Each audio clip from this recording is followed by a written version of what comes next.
Gubernur Jawa Barat kembali menjadi sorotan setelah pernyataannya yang dianggap menuai pro dan kontra di kalangan masyarakat Jawa Barat. Orang nomor 1 di Jawa Barat itu menyebut jika penerima bantuan sosial harus menjalani vasektomi atau KB untuk pria. Dedi mengatakan bahwa tujuannya supaya masyarakat dapat mengatur waktu kelahirannya sehingga dapat menekan angka kemiskinan di Jawa Barat. Dedi juga menegaskan prioritas KB dilakukan untuk pria supaya suami ikut bertanggung jawab dan tidak hanya membebani sang istri. Maka para penerima bantuan sosial, apakah nanti bantuan biaya kelahiran, bantuan rumah sakit, bantuan listrik, bantuan pangan non tunai, bantuan perumahan, bantuan tanah, ya saya harap bantuan beasiswa untuk anaknya, saya harapkan yang laki-lakinya loh, saya harapkan suaminya atau ayahnya yang ber-KB sebagai bentuk tanda tanggung jawab terhadap diri dan keluarganya. Jangan terus-terusan dibebankan pada perempuan. Menanggapi hal tersebut, Majelis Ulama Indonesia atau MUI Jawa Barat menyebut jika langkah program vasektomi adalah haram dalam fatwa MUI sejak tahun 1979. MUI menyebut jika vasektomi dapat memutus fitrah manusia hingga menyalahi aturan hak asasi manusia. Vasektomi diperbolehkan dengan syarat tidak menyalahi syariat, tidak menimbulkan kemandulan permanen, mendapat jaminan rekanalisasi, tidak menimbulkan bahaya mudarat, dan vasektomi tidak dimasukkan ke dalam program syariat penerima bansos. MUI Jawa Barat juga menyayangkan kepada pemerintah Provinsi Jawa Barat yang tidak melibatkan pihak terkait dengan program bansos vasektomi. Kalau pertimbangannya hanya untuk menyalurkan bansos dan ya jelas itu tidak masuk yang 5 hal ini. Jadi tetap tidak boleh. MUI Jawa Barat berharap kedepannya untuk dilibatkan dengan program kebijakan pemerintah Provinsi Jawa Barat agar tidak menuai pro dan kontra setiap kebijakan yang dikeluarkan.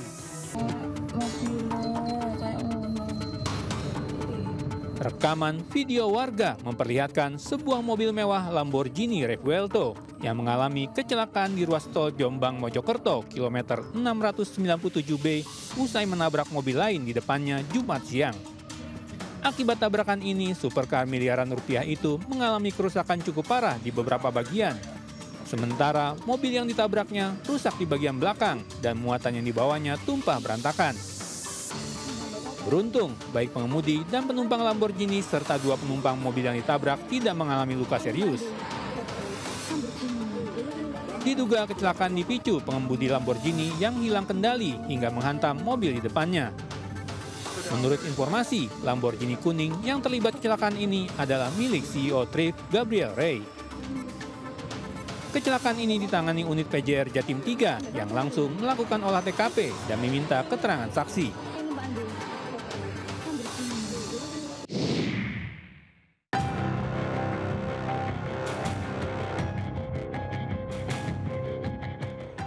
Anggota DPR RI Alamuddin Dimyati Rois mengalami kecelakaan. Mobil yang ditumpanginya menabrak truk Fuso di Jalan Tol Pemalang Batang KM 315-900 jalur A wilayah Desa Karangasem, Petarukan, Pemalang, Jumat dini hari. Dalam kecelakaan itu, Awaluddin Dimyati Rois dan sang sopir Arya Maulana mengalami luka berat dan berhasil diselamatkan. Sementara 2 penumpang lainnya meninggal dunia yakni Piki Nopitasari, tenaga ahli anggota DPR RI, dan Muhammad Balia, warga Kaliwungu, Kendal. Kurang lebih di kilometer 315 plus 900 meter di ruas jalan A dari Jakarta ke Semarang. 2 meninggal dunia, kemudian 2 luka berat, kemudian 1 selamat. Baik, salah satu identitas dari korban terkonfirmasi sebagai salah satu anggota Dewan. Alamuddin Dimyati Rois yang mengalami luka berat kini berada di Rumah Sakit Umum Budi Rahayu, Pekalongan. Sementara korban Arya Maulana, supir, dirawat di Rumah Sakit Islam Al-Ikhlas, Pemalang. Untuk kedua jenazah kini sudah diambil pihak keluarga untuk dimakamkan. Dari Pemalang, Jawa Tengah, Suryono Soekarno, iNews melaporkan.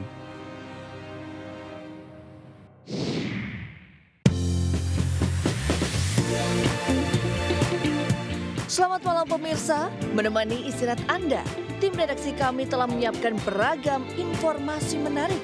Inilah Buletin iNews Malam selengkapnya.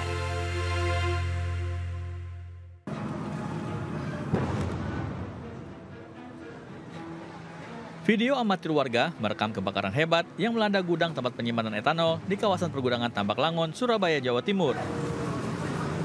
Dalam video, tampak beberapa pekerja berhamburan menyelamatkan diri ketika terjadi ledakan di gudang nomor A10 yang terbakar. Hebatnya ledakan membuat atap dari bangunan terbang dan tersangkut pada kabel listrik di depan gudang. Akibat kebakaran tersebut terjadi 5 kali ledakan keras dari dalam gudang. Api yang berkobar dengan cepat menghanguskan seluruh gudang beserta isinya yang di dalamnya terdapat puluhan drum yang diduga berisi bahan kimia etanol. Kebakaran diduga berawal saat pekerja gudang sedang memindahkan etanol dari tangki ke dalam sejumlah drum. Pihak Dinas Pemadam Kebakaran menerjunkan 18 mobil pemadam kebakaran untuk memadamkan api. Ya, pertama ledakan dulu. Iya, berapa kali itu? Baru orang-orang semua keluar. Belum tahu itu ada kebakaran. Ledakannya berapa kali? Beberapa kali. Jadi yang terbakar adalah etanol ya, etanol itu semacam seperti alkohol.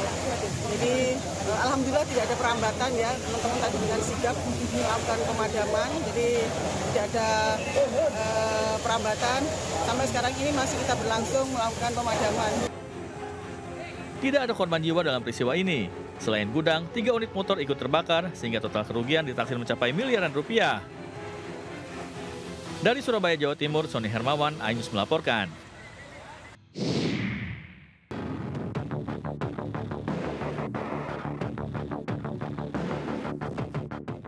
Satreskrim Polres Metro Jakarta Selatan menetapkan 10 orang tersangka dalam bentrokan yang terjadi di Jalan Kemang Raya Mampang Perapatan, Jakarta Selatan. 7 tersangka ditangkap di wilayah Prapanca, 2 orang di dalam kendaraan di Jalan Antasari, sementara 1 orang menyerahkan diri. Selain mengamankan para pelaku, Satreskrim Polres Metro Jakarta Selatan juga menyita sejumlah barang bukti seperti 4 pucuk senapan angin jenis PVC, 3 buah senjata tajam, 1 unit mobil, dan 8 telepon seluler. Saat ini tim Satreskrim Polres Jakarta Selatan masih melakukan pengejaran terhadap 1 orang yang diduga menjadi otak penyerangan tersebut. Untuk mempertanggungjawabkan perbuatannya, para tersangka dijerat pasal Undang-Undang Darurat terkait kepemilikan senapan dan senjata tajam dengan ancaman kurungan maksimal 20 tahun penjara. Dari 10 orang yang ada di depan ini, kita sudah melakukan penetapan tersangka dengan persangkaan pasal pidana pasal 1 ayat 1 Undang-Undang Darurat terkait dengan penyalahgunaan senjata api dan bahan peledak. Kemudian pasal 2 ayat 1 terkait dengan penyalahgunaan senjata tajam. Dari penyelidikan yang dilakukan, bentrokan terjadi akibat saling klaim. Pihak yang mengaku ahli waris mempertahankan lahan dengan menempatkan sejumlah orang. Sementara kelompok yang melakukan penyerangan mengaku sebagai pemilik lahan dan bangunan tersebut. Dari Jakarta Selatan, dengan Helmi Sajangbati, iNews melaporkan.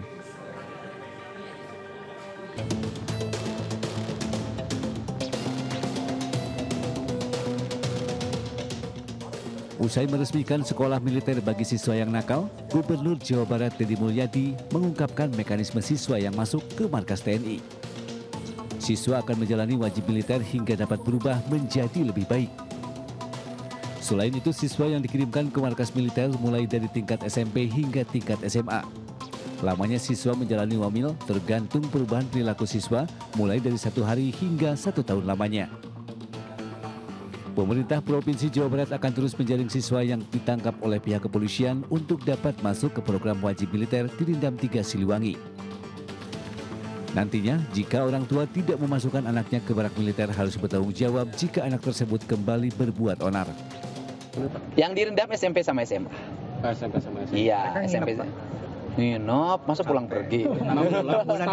Ya tergantung perkembangan pertumbuhannya, nanti kan disesuaikan. Jadi penyerahannya harus oleh orang tua, tidak boleh penyerahan di luar orang tua. Tapi kalau orang tuanya saya masih sanggup mendidik, bikin surat pernyataan dong, sanggup mendidik.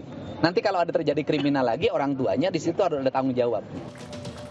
Program wajib militer bagi anak nakal ini sudah diterapkan pada hari ini. Sudah ada 69 siswa yang masuk markas TNI untuk dibina agar lebih baik. Dari Bandung, Jawa Barat, Ervan David, iNews melaporkan.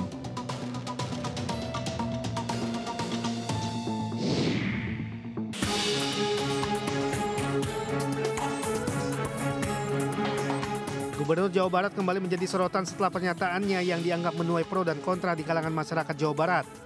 Orang nomor 1 di Jawa Barat itu menyebut jika penerima bantuan sosial harus menjalani vasektomi atau KB untuk pria. Deddy mengatakan bahwa tujuannya supaya masyarakat dapat mengatur waktu kelahirannya sehingga dapat menekan angka kemiskinan di Jawa Barat. Deddy juga menegaskan prioritas KB dilakukan untuk pria supaya suami ikut bertanggung jawab dan tidak hanya membebani sang istri. Maka para penerima bantuan sosial, apakah nanti bantuan biaya kelahiran, bantuan rumah sakit, bantuan listrik, bantuan pangan non tunai, bantuan perumahan, bantuan tanah, ya saya harap bantuan beasiswa untuk anaknya. Saya harapkan yang laki-lakinya loh, saya harapkan suaminya atau ayahnya yang ber-KB sebagai bentuk tanda tanggung jawab terhadap diri dan keluarganya. Jangan terus-terusan dibebankan pada perempuan. Menanggapi hal tersebut, Majelis Ulama Indonesia atau MUI Jawa Barat menyebut jika langkah program vaksektomi adalah haram dalam fatwa MUI sejak tahun 1979. MUI menyebut jika vaksektomi dapat memutus fitrah manusia hingga menyalahi aturan hak asasi manusia. Vaksektomi diperbolehkan dengan syarat tidak menyalahi syariat, tidak menimbulkan kemandulan permanen, mendapat jaminan rekanalisasi, tidak menimbulkan bahaya mudarat, dan vaksektomi tidak dimasukkan ke dalam program syariat penerima bansos. MUI Jawa Barat juga menyayangkan kepada pemerintah Provinsi Jawa Barat yang tidak melibatkan pihak terkait dengan program bansos vaksektomi. Kalau pertimbangannya hanya untuk menyalurkan bansos dan jelas itu tidak masuk yang 5 hal ini. Jadi tetap tidak boleh. MUI Jawa Barat berharap kedepannya untuk dilibatkan dengan program kebijakan pemerintah Provinsi Jawa Barat agar tidak menuai pro dan kontra setiap kebijakan yang dikeluarkan.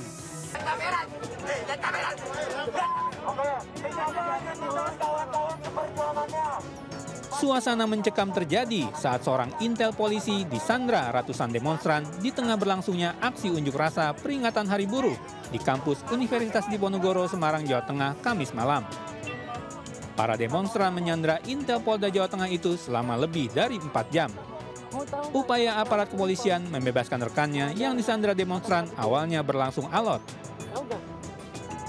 Pasalnya, demonstran menuntut agar Sandra ditukar dengan 14 rekan mereka yang ditahan polisi. Namun setelah bernegosiasi, polisi akhirnya berhasil membujuk demonstran untuk melepas Sandra yang mereka tahan.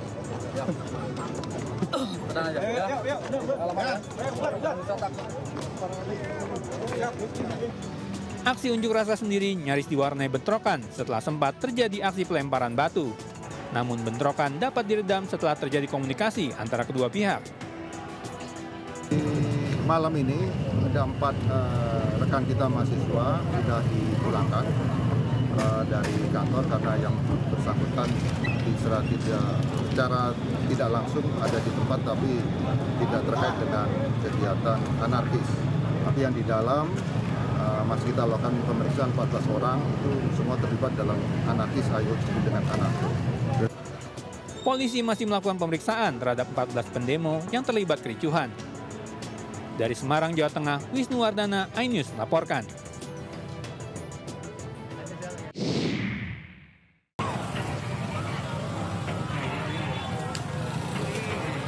Polrestabes Makassar melakukan pengejaran terhadap pelaku pengerusakan mobil pengguna jalan yang videonya viral di media sosial. Diketahui aksi pengerusakan itu terjadi di depan kampus UMI Makassar, Jalan Urip Sumoharjo, di tengah unjuk rasa terjadi dalam memperingati Hari Buruh Internasional. Dari video yang beredar terlihat pemuda yang memakai baju serba hitam ini langsung memukul bagian kaca belakang mobil hingga rusak parah. Penumpang mobil pun berteriak histeris.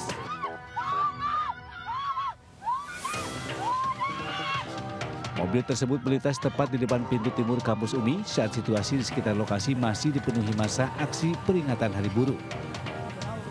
Dalam video yang sama terlihat seorang perempuan yang diduga anggota keluarga pengemudi keluar dari mobil dalam kondisi panik dan berteriak.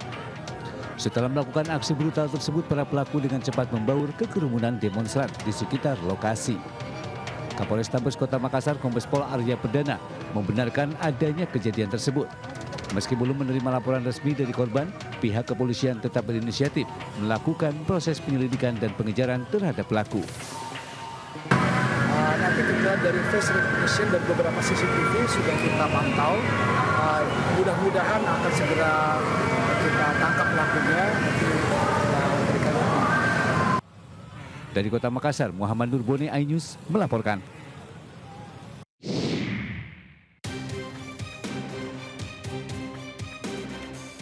Komisi Pemberantasan Korupsi menyita mobil mewah milik mantan Gubernur Jawa Barat, Ridwan Kamil, yang diduga terkait kasus korupsi pengadaan iklan di Bank BJB.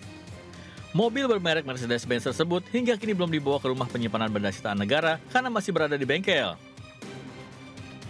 Namun KPK menegaskan proses hukum terus berjalan karena mobil tersebut terkait kasus korupsi yang merugikan negara hingga 220 miliar rupiah. Oh ya, tentu dari kita punya ada namanya pengelola barang bukti, itu mungkin secara berkala akan mengecek kendaraan tersebut sampai sejauh mana kondisinya, dan tentunya kalau seandainya kendaraan itu sudah layak dan bisa untuk digeser ke Rubasan, pasti akan digeser oleh penyidik ke Rubasan. Mas, itu bengkelnya di Bandung, bengkelnya saya belum terinfo di mana, tapi pasti di Jawa Barat lah. KPK masih mengatur waktu untuk memanggil dan memeriksa Ridwan Kamil sebagai saksi. Dalam kasus ini, KPK telah menetapkan 5 orang tersangka kasus dugaan korupsi di BJB, yakni 2 orang dari BJB dan 3 orang dari pihak swasta. Hingga saat ini, penyidik KPK sudah menyita total 26 unit kendaraan roda 2 dan roda 4 dengan berbagai merek. Dari Jakarta, Wenda Nura, Ahmad Putra, Sutrisno, iNews melaporkan.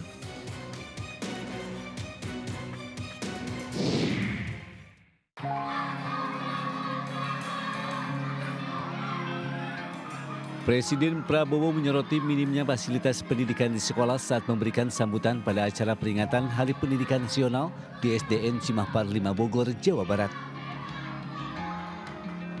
Prabowo menyebut sekolah daerah ada yang hanya memiliki 1 toilet untuk siswa sekaligus guru, padahal sekolah tersebut mendapatkan alokasi anggaran yang tidak sedikit.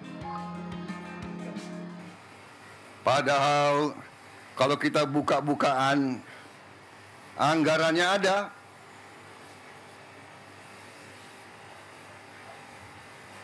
Bagaimana bisa satu sekolah toiletnya hanya 1, WC-nya 1, bagaimana bisa? Ini saya ingatkan tanggung jawab dari pemerintah daerah, tanggung jawab dari wali kota, bupati, gubernur, bersama-sama. Prabowo menyatakan pemerintah pusat telah menetapkan anggaran untuk perbaikan sekolah dengan nilai yang cukup tinggi, yakni mencapai 17 triliun rupiah. Prabowo juga berjanji untuk melakukan efisiensi anggaran dan mengalokasikan dana lebih untuk perbaikan sekolah. Kita harus memperbaiki sebanyak-banyak sekolah seluruh Indonesia dalam waktu secepat-cepatnya. Inilah yang saya sedang pikirkan terus bersama menteri-menteri saya. Terus-menerus saya memikirkan bagaimana kita cari uang, bagaimana kita mengelola kekayaan kita. Karena terus terang saja, berkali-kali saya sampaikan, kekayaan bangsa Indonesia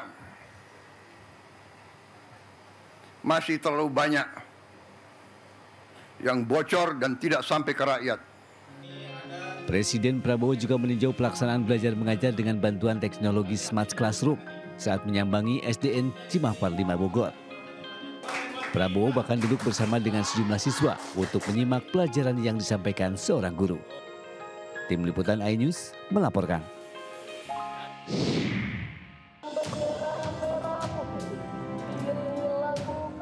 Setelah diserbu pelamar, petugas PPSU kantor Gubernur Jakarta kembali diserbu warga. Kali ini yang menyerbu ratusan siswa dari berbagai jenjang pendidikan di Jakarta.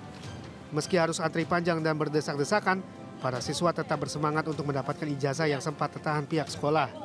Sebanyak 488 siswa akhirnya mendapatkan ijazah mereka yang ditebus Pemprov Jakarta senilai 1,69 miliar rupiah sebagai kado Hari Pendidikan Nasional. Dari ratusan ijazah yang tertahan, pihak sekolah ada yang disebabkan faktor ekonomi keluarga sehingga tak mampu selesaikan tunggakan seperti uang SPP dan lainnya. Pertama berjumlah 117 siswa. Tadi tahap kedua telah disampaikan 371 siswa. Dan sekarang ini sudah terdaftar yang akan diputihkan di tahun ini.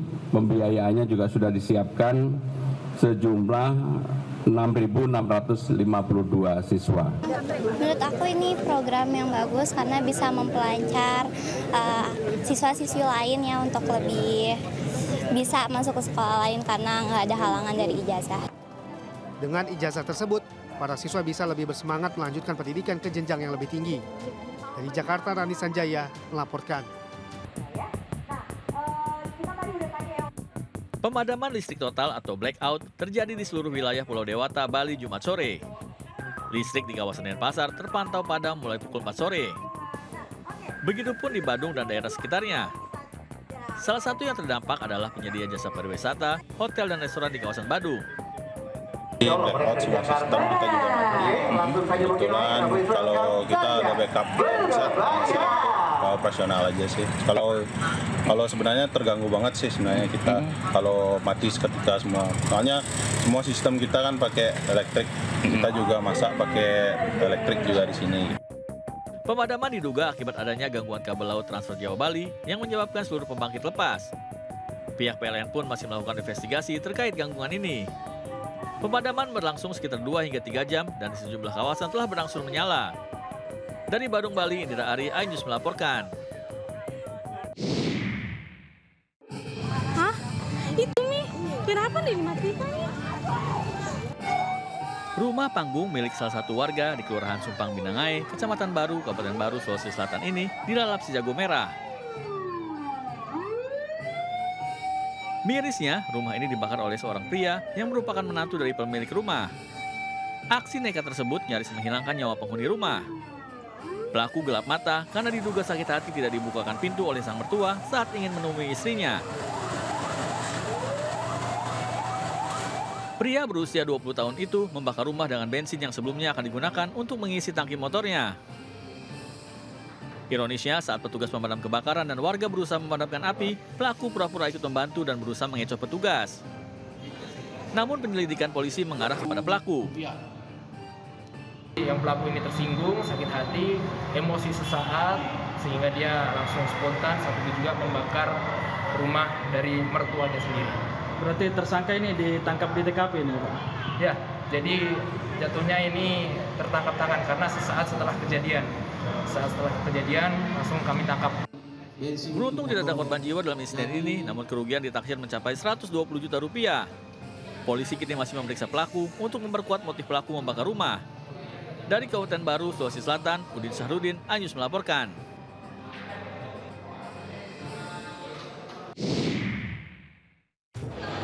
Atap ambrol, Grand City. Atap Mall Grand City Surabaya, Jawa Timur, ambrol. Beberapa material atap nampak jatuh di antara resto makanan di lantai 4 mall dan jatuh di lantai dasar. Atap Grand City jebol. Beruntung tak ada korban yang tertimpa material atap dalam kejadian ini, karena material atap sebagian besar jatuh pada ruang kosong di lantai dasar mall. Pasca kejadian, pihak mall langsung melakukan pembersihan dan normalisasi di area terdampak dalam waktu 2 jam. Menurut Markom Grand City Mall Surabaya, ambrolnya atap disebabkan karena adanya rebesan air yang membuat atap rapuh karena hujan deras melanda kota Surabaya.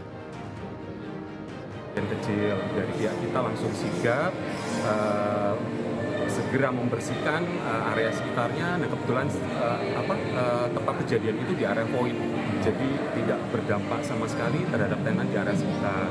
Dan alhamdulillah juga kejadian tersebut tidak ada korban. Dipastikan manajemen mall, jatuhnya atap tidak berdampak banyak pada operasional mall. Dari Surabaya, Jawa Timur, Rahmat Ilyasan, iNews melaporkan.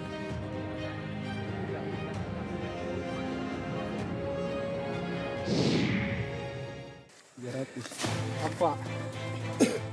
Tim gabungan personel Polres Tanah Toraja menggerebek arena sabung ayam di Kecamatan Saluputi, Kabupaten Tanah Toraja, Sulawesi Selatan.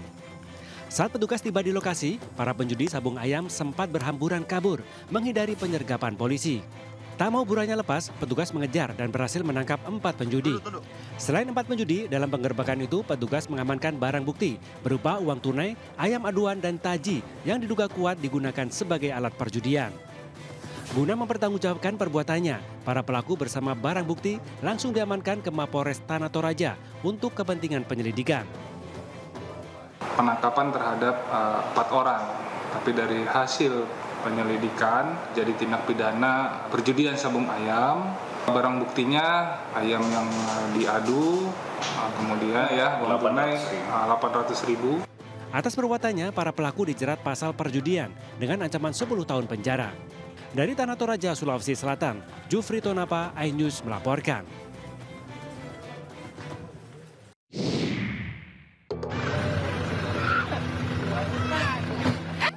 Dua pelajar perempuan terlibat perkelahian di Kecamatan Bangkelekila, Toraja Utara, Sulawesi Selatan.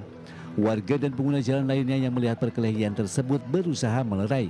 Lantaran keduanya sudah tersulut emosi, warga sempat kewalahan saat memisahkan perkelahian tersebut. Mereka baru berhenti berkelahi setelah salah satu di antaranya terjatuh. Pihak kepolisian dari Polsek Sesean melalui Babin Kamtibmas langsung bergerak cepat bersama tokoh masyarakat mendamaikan kedua belah pihak. Kedua belah pihak bersepakat untuk menyelesaikan peristiwa tersebut secara kekeluargaan.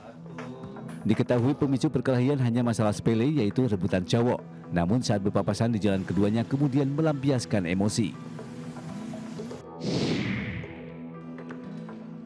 Bareskrim Polri menyita uang sebesar 75 miliar rupiah terkait kasus judi online. Di antaranya 61,1 miliar rupiah didapat dari 164 rekening. Bareskrim mendapatkan laporan hasil analisis atau LHA dari PPATK di mana terdapat 5.885 rekening terkait tindak pidana judi. Sementara 164 rekening itu sudah diblokir oleh PPATK. Selanjutnya Bareskrim Polri juga telah berhasil mengungkap kasus judi online di salah satu website yang dilakukan oleh 4 tersangka. Dari judi online hewan ini Bareskrim membukukan dana transaksi judi online ini mencapai 14,6 miliar rupiah. Perjudian online ini tidak bisa kita anggap semata-mata sebagai sebuah aktivitas perjudian yang merupakan satu perbuatan melanggar hukum, perbuatan pidana. Namun juga harus kita pandang sebagai sesuatu yang akan mampu menggerogoti stabilitas sosial, memicu kriminalitas, dan menjerumuskan khususnya masyarakat kelas menengah ke bawah. Atas perbuatannya, tersangka dijerat pasal berlapis dan diancam maksimal 20 tahun penjara dan denda 10 miliar rupiah. Dari Jakarta, Hadisti Arifa, Sadu Santo, iNews melaporkan.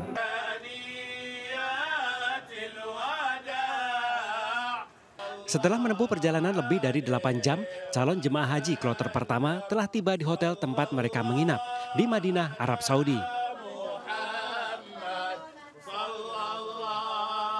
Sambutan meriah mewarnai kedatangan para calon jemaah haji tersebut.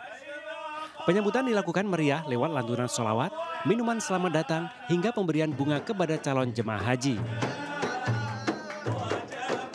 Calon jemaah haji kloter pertama ini berasal dari embarkasi Jakarta Pondok Gede yang mendapat fasilitas fast track.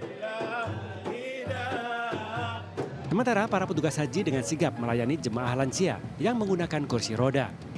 Selain calon jemaah haji embarkasi Jakarta, jemaah dari embarkasi Lombok juga tiba di Bandara Madinah. Setelah pagi ini kami menerima kedatangan kloter JKG1 dan hampir bersamaan juga landing LOP1. Secara umum layanan yang diberikan kepada jamaah JKG1 berjalan dengan lancar, meskipun ada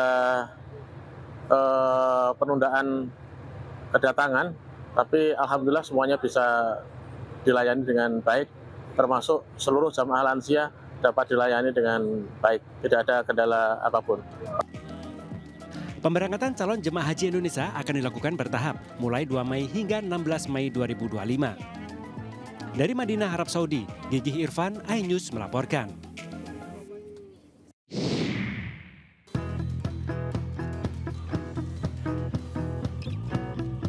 Dalam rangka memperingati Hari Kartini, iNews Media Group melalui stasiun TV berita nomor 1 di Indonesia, iNews TV menggelar ajang bergengsi Women's Inspiration Awards 2025 di Jakarta Concert Hall Gedung iNews Tower Kebonsiri, Jakarta Pusat.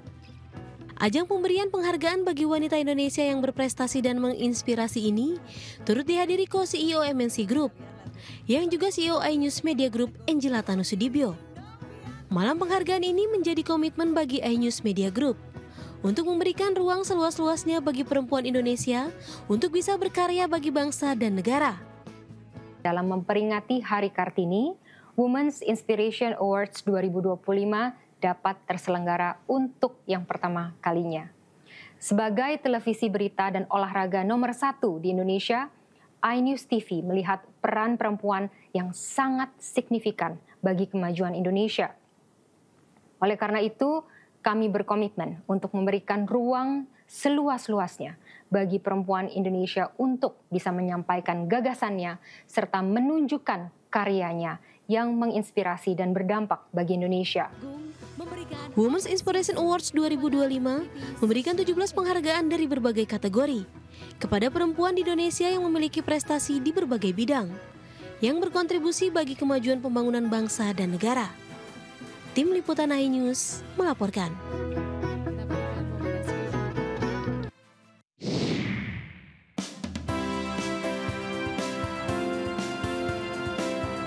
HN Magazine untuk yang ke-14 kalinya menggelar penghargaan tahunan Indonesia Beautiful Woman 2025 yang diselenggarakan di MSC Conference Hall, Gedung iNews Tower, Kebon Sirih, Jakarta Pusat. Ajang ini bertujuan untuk memberikan apresiasi dan penghargaan bagi para perempuan Indonesia yang kreatif, inovatif, dan inspiratif. Sebanyak 14 perempuan Indonesia berhasil meraih ajang tahunan bergengsi ini. Penghargaan diberikan langsung oleh Eksekutif Chairwoman MSC Group, Liliana Tonusudibyo.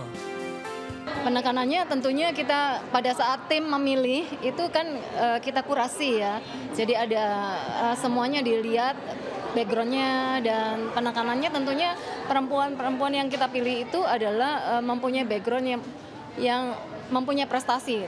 Pertama prestasinya ada, terus dan mereka memberikan kontribusi kepada sesama dan juga mempunyai empati biasanya. Dan yang pasti semoga ini menjadi inspirasi juga untuk perempuan-perempuan di Indonesia. Dalam acara ini, HN Magazine juga menghadirkan talk show yang menampilkan perempuan inspiratif seperti Shandy Aulia, Ruth Sahanaya, Monica KZ Sembiring, dan Devi Anastasia yang bercerita tentang pengalaman dan pencapaian hidup mereka menjadi perempuan yang kreatif, inovatif, dan inspiratif. Dari Jakarta, Muharlin, Rizky Julianto, dan Irian Syah Wahyudi, iNews melaporkan.